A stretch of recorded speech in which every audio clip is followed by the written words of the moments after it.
Hi అండి, welcome back to my channel Sarika's kitchen and vlogs. ఈరోజు మనం చికెన్ పులావ్ని ఏ విధంగా ప్రిపేర్ చేసుకోవాలో చూసేద్దాం.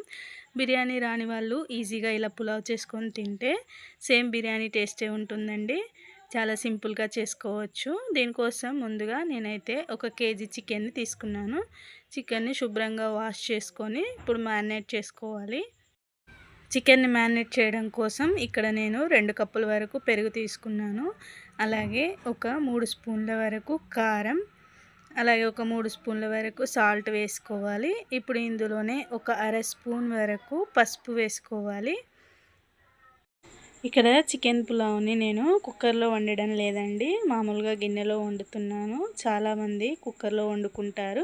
మీరు ఒకవేళ కుక్కర్లో వండుకునేటట్లయితే ఒక 2 విజిల్స్ వచ్చే వరకు ఉంచుకుంటే సరిపోతుంది. ఇప్పుడు సాల్ట్, పసుపు, కారం వేసుకున్న తర్వాత ఇందులోనే ఒక 2 స్పూన్ల చికెన్ మసాలా వేసుకోవాలి. అలాగే 1 స్పూన్ వరకు గరం మసాలా అనేది వేసుకోవాలి.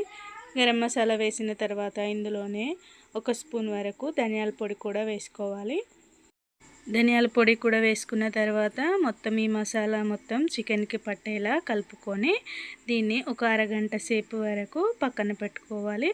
ఇప్పుడు మనము పులావ్ కోసము బియ్యంని రెడీ చేసుకోవాలి. ఇక్కడ నేను కేజీ చికెన్కి కేజీ బియ్యం వాడుతున్నాను. రైస్ కూడా ఒక 2 టైమ్స్ వాష్ చేసుకొని ఇలా నానబెట్టుకొని పక్కన పెట్టుకోవాలి. ఇప్పుడు స్టవ్ పైన ఒక పెద్ద గిన్నె పెట్టుకొని ఇందులోనే ఒక 3 పావుల వరకు ఆయిల్ పోసుకోవాలి. ఆయిల్ హీట్ అయిన తర్వాత ఇందులోనే హోల్ గరం మసాలా, మనకి చెక్క, లవంగం, యాలకులు, అనాస పువ్వు, బిర్యానీ ఆకు అవన్నీ ఉంటాయి కదా, సాజీరా, ఇవన్నీ వేసుకోవాలి.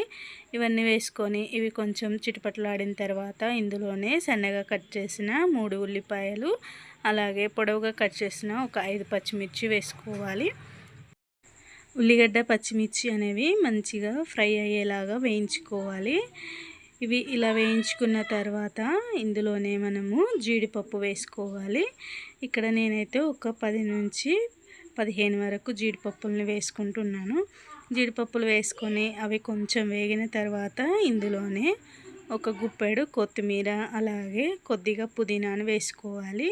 ఈ కొత్తిమీర, పుదీనా అనేవి కొంచెం మగ్గాలి.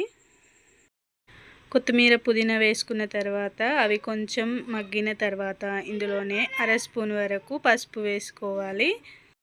ఇప్పుడు ఇందులోనే ఒక 2 స్పూన్ల వరకు ఫ్రెష్గా దంచుకున్న అల్లం వెల్లుల్లి పేస్ట్ వేసుకోవాలి. అల్లం వెల్లుల్లి పేస్ట్ పచ్చివాసన పోయేదాకా వేయించుకొని ఇప్పుడు ఇందులోనే ఒక 2 సన్నగా కట్ చేసిన టమాటాలు వేసుకొని టమాటాలని మగ్గించుకోవాలి. ఈ టమాటాలు అనేవి కొంచెం మగ్గిన తర్వాత ఇప్పుడు ఇందులో మనం మ్యారినేట్ చేసుకున్న చికెన్ని వేసుకోవాలి.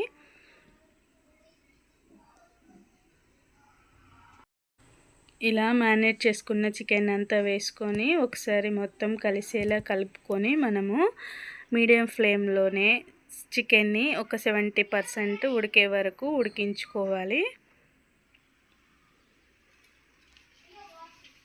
చికెన్ పైన ఇలా మూత పెట్టేసి ఒక 70% ఉడికే వరకు మీడియం ఫ్లేమ్లో పెట్టుకొని ఉడికించుకోవాలి. ఇప్పుడు చికెన్లో ఇలా వాటర్ అనేవి ఉడికి వాటర్ ఇలా ఊరుతాయి అన్నమాట. ఇప్పుడు ఇందులో మనము నానబెట్టుకున్న బియ్యాన్ని వేసుకోవాలి.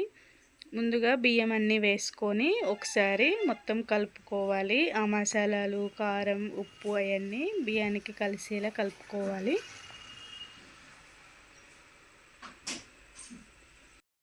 ఇలా కలుపుకున్న తర్వాత ఇప్పుడు ఎసరు పోసుకోవాలన్నమాట. ఎసరు ఎలా పోసుకోవాలంటే ఒక గ్లాస్ బియ్యానికి గ్లాసున్నర వరకు వాటర్ పోసుకోవాలి. ఇక్కడ నాకు కేజీకి 4 గ్లాసుల బియ్యం అయ్యాయన్నమాట. 4 గ్లాసుల బియ్యానికి ఎసరు ఎలా పోసుకోవాలంటే గ్లాస్ బియ్యానికి గ్లాసున్నర వాటర్ అనమాట. ఇక్కడ 4 గ్లాసుల బియ్యం అంటే 6 గ్లాసుల వరకు ఎసరు పడుతుంది. 6 గ్లాసులు వాటర్ పోసుకొని మొత్తం ఒకసారి కలుపుకొని మూత పెట్టేసి స్టవ్ని హై ఫ్లేమ్లో పెట్టుకొని 10 to 15 మినిట్స్ ఉడికించుకోవాలి. 15 మినిట్స్ తర్వాత ఒకసారి మూత తీసేసి కలుపుకొని స్టవ్ని మీడియం ఫ్లేమ్లో పెట్టుకొని ఒక 5 to 10 మినిట్స్ ఉడికించుకొని చివరిలో కొద్దిగా కొత్తిమీర వేసుకుంటే మనకి చికెన్ పులావ్ అనేది రెడీ అయిపోతుందండి. దీనిలోకి వేసుకోవడానికి మనకి ఎటువంటి గ్రేవీ కర్రీ అవసరం లేదండి, ఎందుకంటే ఇందులోనే మనకి సరిపోతుంది. ముక్క కూడా చాలా సాఫ్ట్గా ఉడికిపోతుంది. చాలా ఈజీగా చేసుకోవచ్చు. చికెన్ బిర్యానీ చేయడం కష్టం అనుకునే వాళ్ళు ఇది ట్రై చేయొచ్చు. అలాగే వీడియో నచ్చినట్లయితే ఒక లైక్ ఇచ్చి ఎలా అనిపించిందో కామెంట్ చేయండి. Thank you for watching.